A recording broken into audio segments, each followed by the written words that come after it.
28-year-old John Helble, who lived in North Liberty, Iowa, was a quiet man, never spoke about his life much, and could be considered an introvert. John would go months without seeing or talking to his friends and family. But John's relationships weren't considered strained, he just enjoyed keeping to himself. What people did know about John was he was a huge gun collector and he loved his dog more than anything on this planet. Keisha was a 3-year-old Husky, beautiful fur baby with unwavering loyalty to John. John's family often talked about John and Keisha being inseparable. If you saw John, you saw Keisha. Until January 21st, 1999, when John wasn't heard from again and Keisha was gone. This is the story of John Helble and his beloved fur baby, Keisha.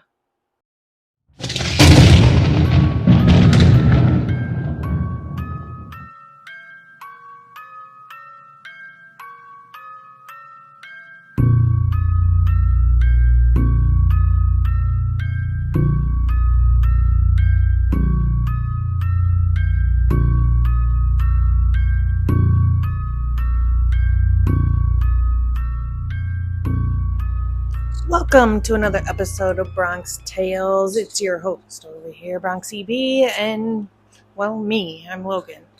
During the winter of 1999, John's friends and family started to notice that it had been a few months since anyone had heard from him, although this was not really unusual for this amount of time to go by without contact with John. It just seemed to have been just a tad bit longer than normal, and they started to sense that something was wrong when John didn't respond to any of the calls. But more importantly, when they went to check on him, he didn't answer the door. So the family decided to do a welfare check. And when police arrived, they took notice to John's blue van parked outside his trailer. Yet when they knocked on the door, there was no response. But furthermore, there was no barking from Keisha either.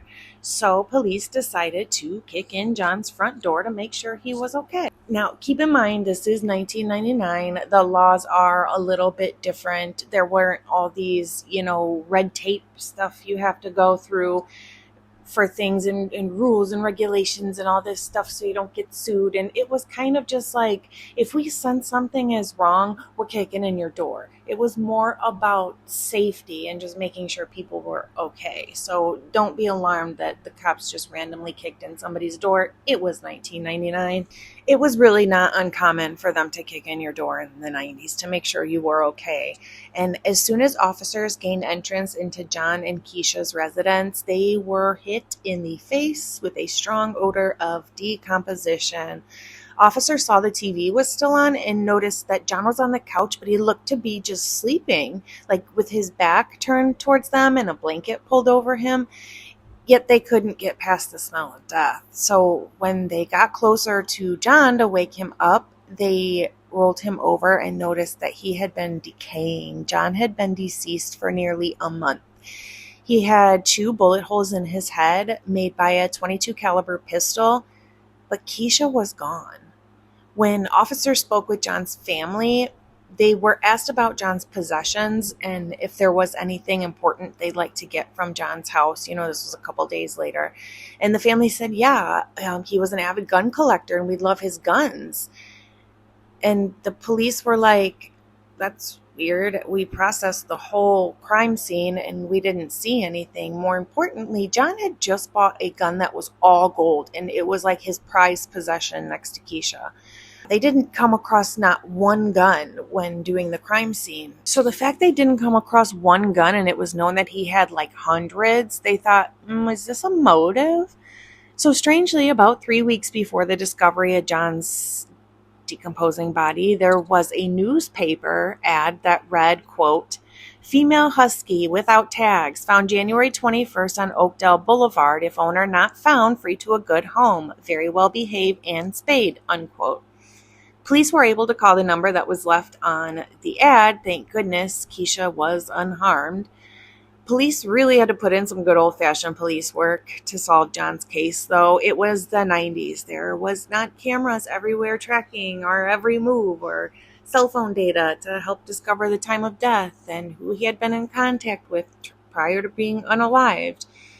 An acquaintance of John, Andrew Rich, was said to be in John's trailer around January 18th, as seen by witnesses. So Andrew was questioned and admitted to being at John's house before his death, but he said when he left John's house, John was alive and well.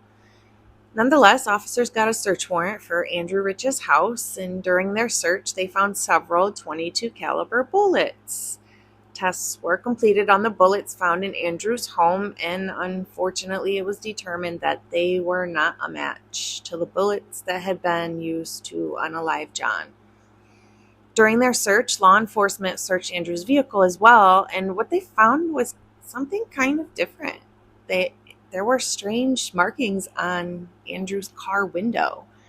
Initially, they were unsure of what these markings could be, but it did not take long for them to realize these were markings from a dog, specifically from the nose of a dog.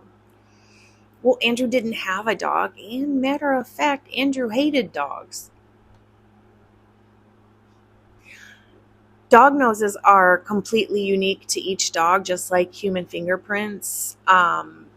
They're unique to each person. They can't be matched. Same with dog noses or dog nose prints. So as you probably guessed, officers tested the dog nose prints left in Andrew's car, but unfortunately the doggy nose mark on the window was too smudged to be able to be tested.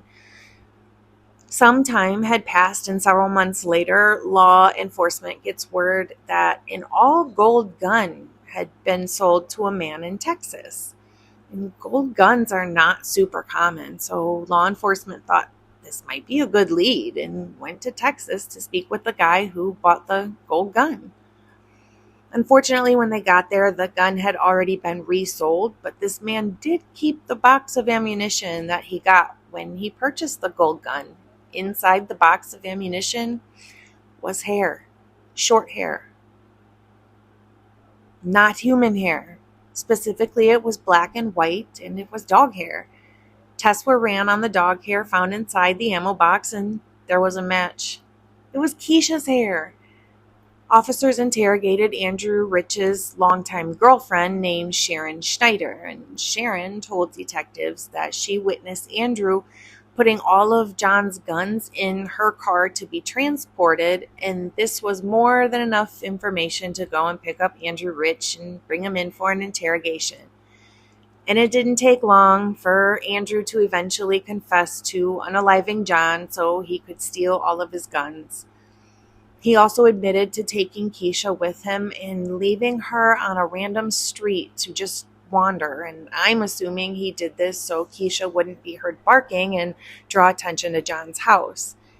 Andrew received a 25-year sentence for the robbery of John and 10 years for the unaliving. Just 10 years for the unaliving of John Helble. Andrew Rich has already served his time in prison for John's death, and he was released in 2020.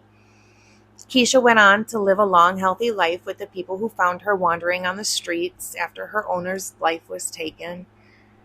Ultimately, Keisha solved her humans unaliving, and if it wasn't for Keisha, I don't think this crime would have ever been solved. That is the case of John Helble and Keisha. As always, be kind, but more importantly, be kind to your dog.